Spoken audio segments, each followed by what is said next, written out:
ഞങ്ങളെ ആരെയും അയോധ്യയിലേക്ക് ക്ഷണിച്ചിട്ടില്ല.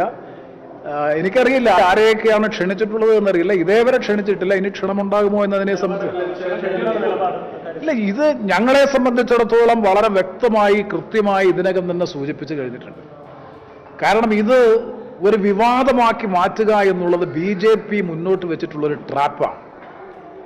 മതപരമായ ധ്രുവീകരണം രാജ്യത്ത് വളർത്തിക്കൊണ്ടുവരുന്നതിന് വേണ്ടി ബോധപൂർവമായി BJP കൊണ്ടുവരുന്ന ഒരു ട്രാപ്പിൽ വീഴാൻ ഞങ്ങൾ തയ്യാറല്ല. കോൺഗ്രസ് ദേശീയ നേതൃത്വം സംസ്ഥാന നേതൃത്വം കൃത്യമായ ഒരു നിലപാടിലെത്തിയിട്ടില്ല. UDF-ന്റെ ഭാഗമായി നിൽക്കുന്ന ഒരു ഘടകകക്ഷി എന്ന നിലയ്ക്ക് എന്താണ് യഥാർത്ഥം? ഇതിൽ UDF-ഉം LDF-ഉം ഒന്നുമില്ല. ഇത് വളരെ വ്യക്തമാണ് ഞങ്ങളെ സംബന്ധിച്ചിടത്തോളം. അവരിത്തരത്തിലുള്ള പ്രശ്നങ്ങളെ വിവാദവൽക്കരിച്ചുകൊണ്ട് രാഷ്ട്രീയ മുതലെടുപ്പ് നടത്താൻ BJP നടത്തുന്ന പരിശ്രമങ്ങളിൽ അറിഞ്ഞോ അറിയാതെയോ വീഴാൻ പാടില്ല എന്നുള്ളതാണ് ഞങ്ങളുടെ നിലപാട്.